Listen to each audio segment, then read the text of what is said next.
The air was thick with the scent of fresh pine needles and cinnamon-spiced cookies baking in the oven, a warmth that wrapped around me like a familiar blanket on that sultry December evening in Rio de Janeiro.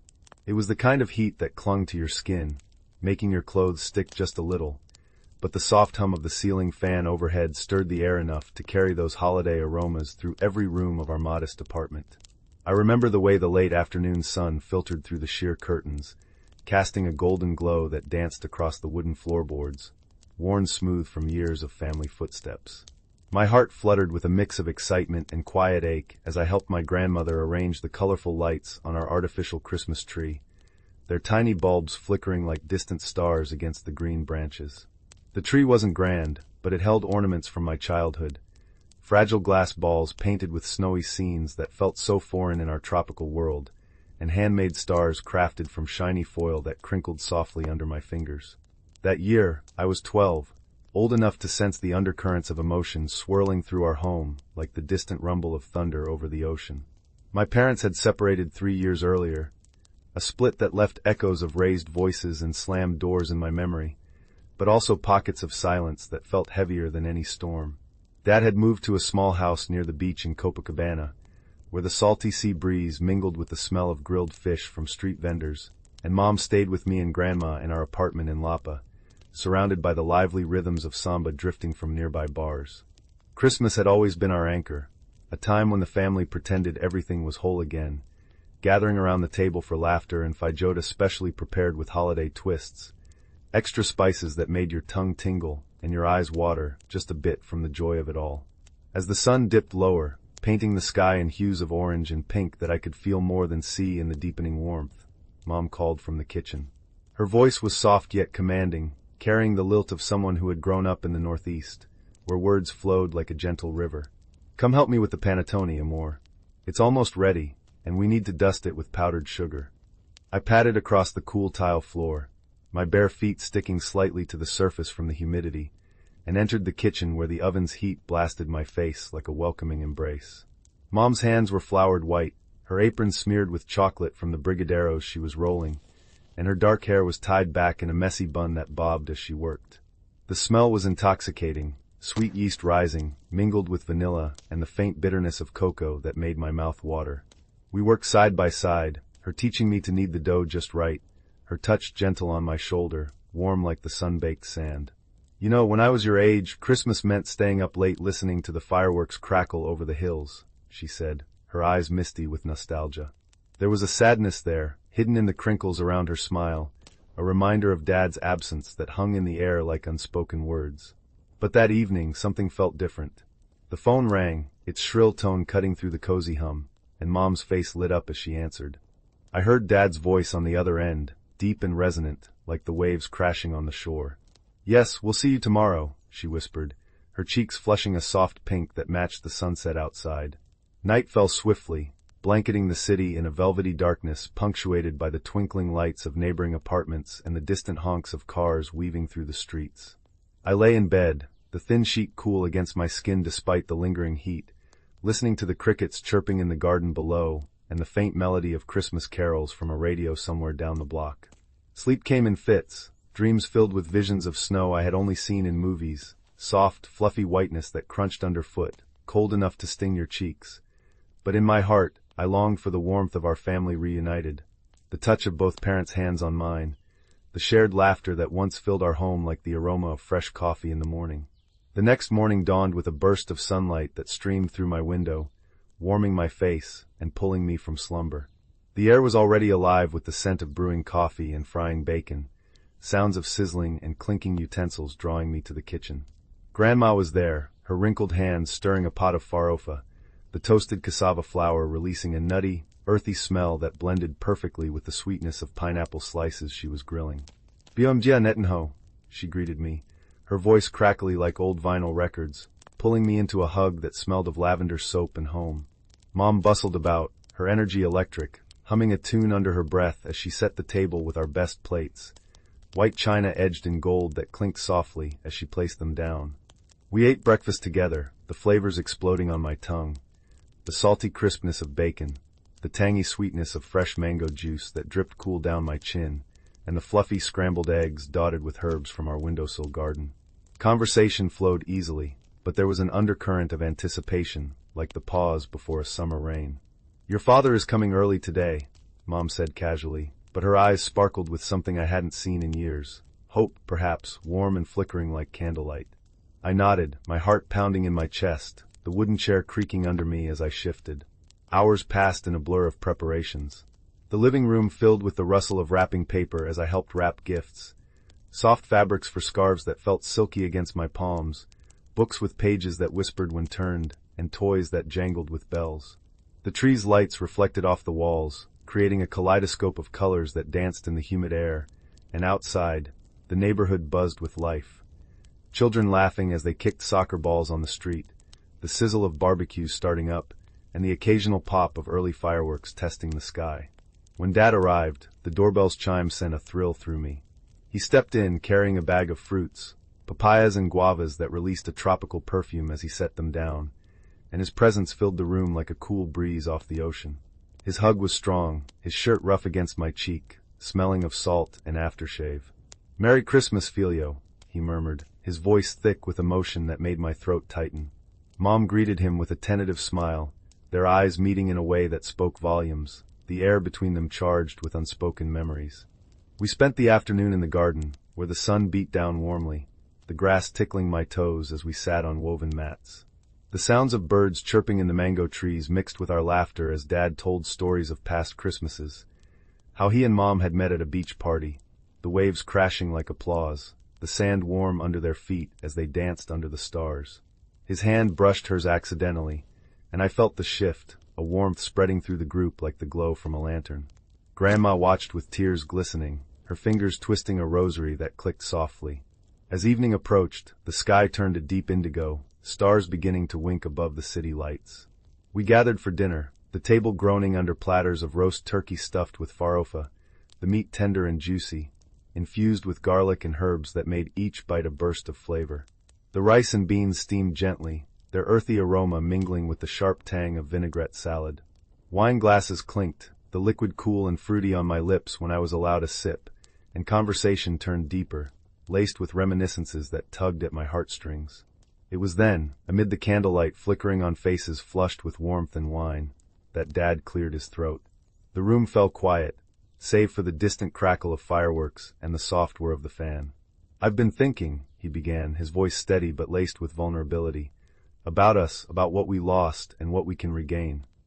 Mom's hand trembled as she set down her fork, the metal clinking against the plate. He reached across the table, his fingers intertwining with hers, rough calluses against her smooth skin. "Will you marry me again? Right here this Christmas, with our family as witnesses?" The moment hung in the air, thick with emotion that made my chest ache. Tears welled in Mom's eyes, spilling warm down her cheeks as she nodded, her voice a whisper. "Yes, sim meu amor. Yes." Grandma sobbed softly, her joy palpable in the way she clasped her hands, and I felt a rush of happiness, so intense it was like the first cool rain after a hot day, washing away years of hurt. We improvised a ceremony under the tree, the lights twinkling like blessings.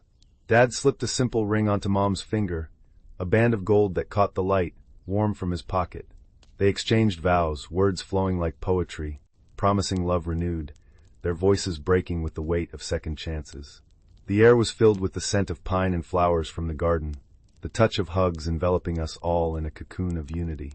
That night, as fireworks exploded overhead in bursts of color, I could only imagine through the booming echoes and the acrid smell of gunpowder, our family felt whole again.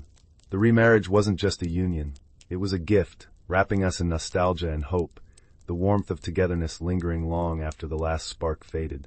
But the story didn't end with the vows. It unfolded like a cherished memory reel, each moment etching deeper into my soul. The days following that magical Christmas Eve were a whirlwind of renewed energy in our home. Mornings began with the aroma of fresh pão de queijo baking, the cheesy bread puffing up golden and crisp, their steam rising to mingle with the coffee's robust bitterness. Dad moved back in gradually, his belongings arriving in boxes that smelled of sea salt and old wood, each unpacked item a bridge to the past. Photos of us on the beach, sand still gritty in the frames, and his guitar, strings humming softly when strummed. I remember one afternoon, the sun high and unrelenting, casting sharp shadows through the window slats that felt like bars of light on the floor.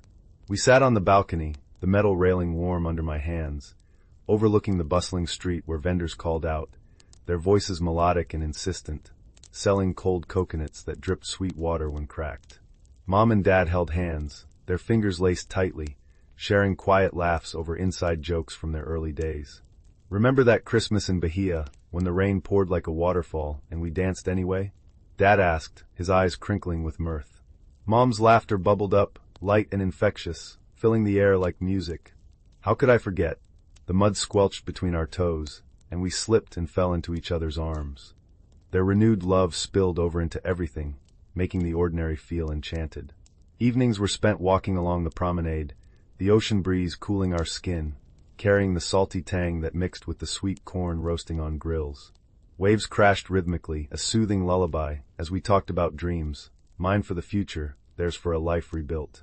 The touch of Mom's hand on my back, guiding me, and Dad's arm around her shoulders, created a circle of security I had missed so dearly. One particularly vivid memory was our family trip to the Christ the Redeemer statue a few days after Christmas. The cable car ride up the mountain was exhilarating, the car swaying gently, the air growing cooler and fresher with each meter ascended, pine scents sharpening as we climbed. At the top, the wind whipped around us, tugging at clothes and hair, carrying the faint echo of city noise far below. The statue loomed immense, its arms outstretched in eternal welcome, the stone cool and rough under my palm as I touched the base. Standing there, with parents on either side, their presence a warm anchor against the gusts, I felt a profound sense of peace. "This is what family means," Dad said softly, his voice barely audible over the wind, standing together, no matter the heights or storms. Back home, the New Year's Eve preparations brought more sensory delights. The house filled with the sizzle of lentils cooking, said to bring luck, their earthy aroma blending with the sharp citrus of oranges being sliced. Fireworks stockpiled in the corner crackled in anticipation, their paper wrappers rustling. As midnight approached, the neighborhood pulsed with energy, music blaring from every direction, drums thumping like heartbeats. We counted down together, voices united, and when the clock struck, explosions lit the sky, the booms reverberating in my chest, smoke wafting thick and pungent. In those moments, the remarriage's meaning crystallized. It was forgiveness wrapped in love, a second chance that healed old wounds with tender care. The emotions, joy bubbling like champagne, nostalgia soft as velvet, wove through our days, making every touch, every scent, every sound a reminder of resilience. As January unfolded, the summer heat intensified, turning the air into a shimmering haze that made distant hills waver like mirages. Our family rhythm settled into a comfortable groove, but the echoes of that Christmas lingered, infusing everyday life with a layer of enchantment. School started again, the classroom filled with the chatter of friends sharing holiday tales, the chalk dust dry in my throat as I recounted our story, feeling the pride swell warm in my chest. Weekends became adventures. One Saturday, we drove to the countryside, the car bumping over uneven roads, dust kicking up in clouds that tasted gritty on my lips. The landscape shifted from urban sprawl to lush greens, the air growing heavy with the scent of eucalyptus and wildflowers. At a small farm owned by Dad's cousin, we picked fruits, mangoes heavy and ripe, their skin warm from the sun, juice bursting sweet and sticky when bitten. Laughter echoed as we chased chickens, feathers fluttering soft in the breeze, their clucks indignant and sharp. Mom and Dad's interactions were a dance of rediscovery. I'd catch them in the kitchen, her stirring a pot of makika, the fish stew bubbling with coconut milk's creamy richness and pepper's spicy bite, while he chopped onions, tears streaming but smiles wide. "You always were better at this," she'd tease, her tone playful, familiar like an old song. He'd lean in, planting a kiss on her forehead, the gesture tender, the air charged with affection that made me avert my eyes, cheeks flushing. Nights brought storytelling sessions on the couch, the fabric worn and soft under us, the room lit by a single lamp casting a cozy amber glow. Grandma joined, her voice weaving tales of ancestral Christmases in the Surteo, where droughts made every rain a miracle, and holidays meant simple joys like shared manioc cakes, crumbly and warm. The emotions stirred, gratitude deep as roots, love expansive as the sky, binding us tighter. Challenges came, of course. Arguments flared like sudden summer storms, voices rising over small things, the air thickening with tension. But now they resolved with hugs, the touch reconciliatory, sense of reconciliation in shared meals. It taught me that love wasn't flawless but persistent, like the ocean's tide. By February, Carnival approached, the city alive with preparations. Drums rehearsed in streets, their beats pulsating through walls, feathers and sequins glittering in shops. We attended a parade, the crowd's energy electric, sweat slick on skin, colors vivid in my mind's eye through descriptions, vibrant reds and golds swirling. Amid the chaos, our family's unity stood firm, a testament to that Christmas miracle. What it meant to us was profound, a rebirth, turning pain into possibility, every sense alive with promise. As the months rolled on, the seasons in Brazil blurred in eternal warmth, but our family's transformation marked time like personal milestones. Easter brought chocolate eggs hanging from branches, their foil wrappers crinkling, the cocoa melting smooth on tongues. We hid them in the garden, the grass dewy cool in early morning, laughter pealing as I hunted, parents watching with eyes full of renewed light. School projects became family affairs. For a history assignment, we researched our roots, poring over old albums, pages sticking slightly from humidity, photos evoking scents of past, smoky barbecues, floral perfumes. Dad shared stories of his youth in Sao Paulo, the bustling markets alive with fruit vendors' calls, the air thick with fried pastel aromas. Mom added her northeast tales, of beaches where waves whispered secrets, sand hot underfoot. One evening, a storm raged, rain pounding the roof like applause, thunder rumbling deep in bones. Power out, we huddled by candlelight, flames flickering shadows on walls, wax dripping warm. Stories flowed, voices intimate, the patter outside a soothing backdrop. In that closeness, the remarriage's essence shone, shelter in each other. Summer vacations took us to the beach house, the drive long, air conditioning humming cool against the heat. Arriving, the sea's roar greeted us, salt spray misting faces. Days were lazy, sand shifting soft between toes, waves crashing cold and foamy. Evenings around bonfires, wood crackling, marshmallows toasting gooey sweet. Conversations deepened, plans for the future. Perhaps a sibling, whispered with hopeful smiles. Back in the city, daily life hummed. Mornings with Café de Manha, bread warm from the bakery, butter melting rich. Evenings with novellas on TV, dramatic voices filling the room, but our real drama was happily resolved. Anniversaries marked the remarriage, celebrated with quiet dinners, candles scenting vanilla, toasts clinking. Emotions layered, joy, relief, enduring love. Years later, reflecting, that Christmas was the pivot, senses alive with magic, teaching that families can mend, hearts reopen.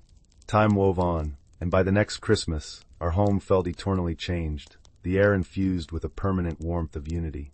Preparations started early, the market bustling with shoppers, baskets overflowing with fruits, pineapples spiky and fragrant, watermelons thumping hollow when tapped. We decorated with more fervor, strings of lights humming as plugged in, ornaments tinkling like bells.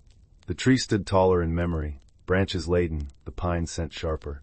Baking sessions filled the kitchen with sugar and spice, dough sticky on hands, oven heat flushing cheeks. Dad and Mom collaborated seamlessly, her rolling pin thumping rhythmically, his jokes lightening the air. Guests arrived, extended family, hugs enveloping in perfumes and aftershaves.